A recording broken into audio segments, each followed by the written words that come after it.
प्रशांत किशोर ने नीतीश कुमार की पार्टी से पूर्व महिला विधायक को उड़ा लिया है।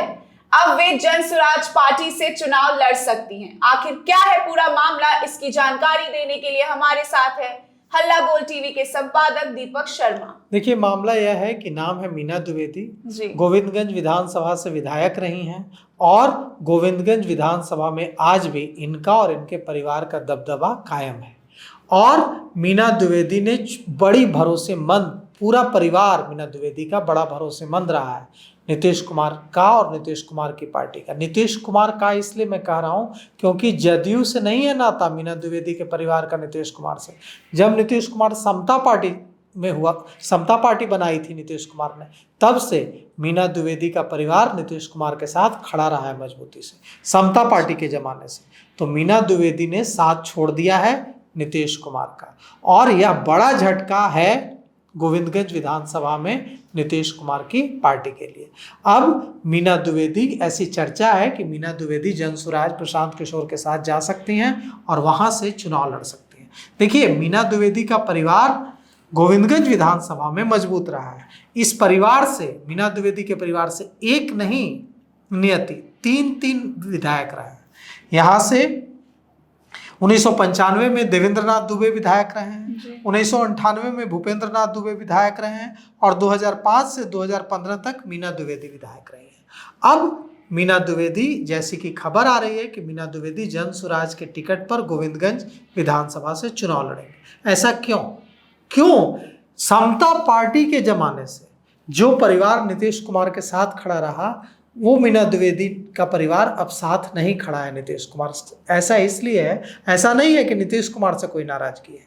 मामला यह है कि इस बार गोविंदगंज की जो सीट है वो ऐसी चर्चा है और मजबूत चर्चा है कि वहां से लोजपा रामविलास, जो पार्टी है चिराग पासवान की, उनके प्रदेश अध्यक्ष राजू तिवारी, वे गोविंदगंज से चुनाव लड़ेंगे।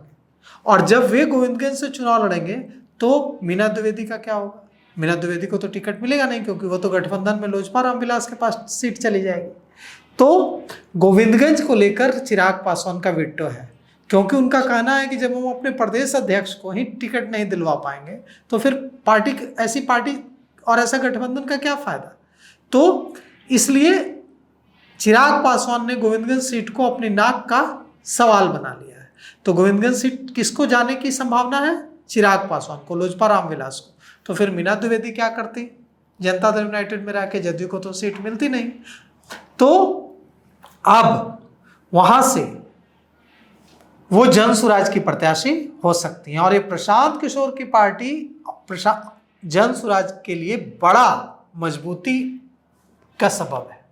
क्योंकि देखिए, मीना द्विवेदी कोई राजनीति में नौसिखिया नहीं है और इनके परिवार का आज भी उस इलाके में गोविंदगंज, सिर्फ गोविंदगंज नहीं, गोविंदगंज और उसके आसपास की सीटों पर अच्छा दबदबा है।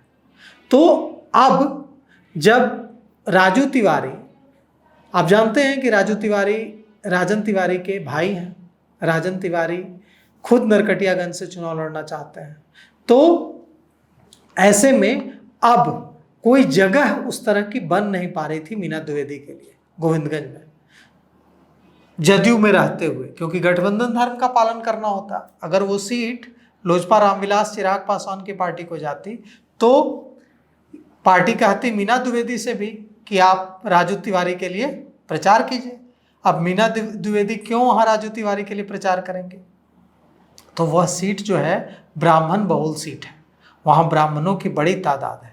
गोविंदगंज भी ब्राह्मण बहुल सीट है और नरकटियागंज भी ब्राह्मण बहुल सीट है। तो ऐसे में मीना द्विवेदी का जनसुराज के साथ जाना ब्राह्मणों में जनसुराज और ब्राह्मणों में प्रशांत किशोर की पकड़ को और मजबूत करेगा। अभी तक भारतीय जनता पार्टी ब्राह्मणों को ग्रांटेड मानकर चलती है। भारतीय जनता पार्टी को लगता है कि ब्राह्मण, भूमिहार, ये दो जातियां जो हैं वो तो वोट देंगी भारतीय जनता पार्टी को ही, वोट देंगी कमल छाप पर ही। तो यह जो ग्रांटेड लेना है ना भारतीय जनता पार्टी का ब्राह्मण और भूमिहारों को, यह महंगा पड़ रहा है। अब देखिए, प्रशांत किशोर के नाम का एक बड़ा ऑप्शन ब्राह्मणों के पास है और कुछ दिनों पहले ब्राह्मणों ने एक मीटिंग भी की थी सीक्रेट मीटिंग। उस मीटिंग में कहा था कि भारतीय जनता पार्टी अब हमें ग्रांटेड ना ले, क्योंकि अभी तक हमारे पास ऑप्शन नहीं था। अगर हम बीजेपी को वोट नहीं देते तो आरजेडी जीत जाती, और हम कभी चाहते नहीं हैं, ब्राह्मण कभी नहीं चाहते हैं कि लालू प्रसाद यादव का परिवार फिर से बिहार की सत्ता में आ जाए और वो सब होने लगे जो 90 के दौर में हुआ करता था, जिसे पटना हाईकोर्ट ने जंगल राज कहा था। अपहरण होने लगे, लूट होने लगे, रेप होने लगे, हत्याएं होने लगे, तो ब्राह्मण एक मुश्त खड़े हो जाते थे भारतीय जनता पार्टी के पक्ष में। लेकिन ब्राह्मणों को शिकायत भी थी। ब्राह्मणों को शिकायत यह थी कि उन्हें ग्रांटेड लिया जा रहा है। उन्हें भारतीय जनता पार्टी यह सोच रही है कि तो ब्राह्मण तो हमारे वोटर हैं ही, ये कहाँ जाएंगे।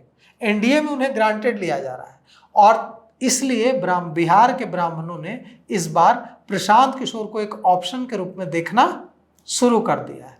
और मीना द्विवेदी, जिनकी छवि, जिनके परिवार की छवि एक मजबूत ब्राह्मण नेता की रही है, और पूरे बिहार के, खासकर उस क्षेत्र के, सिर्फ गोविंदगंज नहीं, उस क्षेत्र के आसपास की कुछ और दूसरी विधानसभा सीटों पर भी मीना द्विवेदी फर्क डाल सकती हैं। तो इस बदलाव से नीतीश कुमार की पार्टी को कितना फर्क पड़ेगा?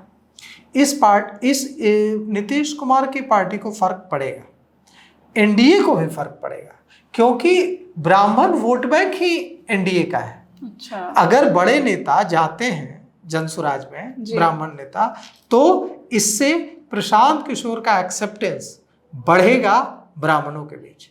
और मीना द्विवेदी का जाना, जैसा कि मैंने आपको बताया कि एक नहीं 3 विधायक इनके परिवार से रह चुके हैं, और उसी सीट से, गोविंदगंज सीट से।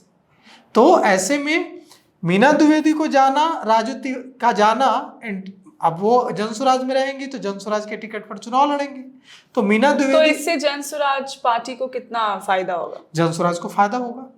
जनसुराज को एक मजबूत प्रत्याशी मिला वहां, और अगर मीना द्विवेदी को वहां के ब्राह्मणों ने सपोर्ट किया, प्रशांत किशोर को सपोर्ट किया, मीना द्विवेदी को सपोर्ट किया, तो यह हो भी सकता है कि वो सीट जनसुराज जीत जाए। तो राजू तिवारी के लिए राह, अगर राजू तिवारी एनडीए के वहां से प्रत्याशी बन भी जाते हैं, जैसे कि चर्चा है कि यह सीट लोजपा रामविलास के खाते में जाएगी, चिराग पासवान के खाते में जाएगी, तो अगर बन भी जाते हैं तो इतना आसान नहीं रहेगा अगर मीना द्विवेदी राजू तिवारी के सामने वहां से जनसुराज प्रशांत किशोर के टिकट पर खड़ी हो जाएंगी, तो राजू तिवारी के लिए भी जो राह है उतनी आसान नहीं रहेगी। अच्छा, बहुत बहुत शुक्रिया हमारे दर्शक को इस विषय में जानकारी देने के लिए। फिलहाल इस पेशकश में इतना ही, तब तक के लिए बने रहे हल्ला बोल टीवी के साथ। धन्यवाद।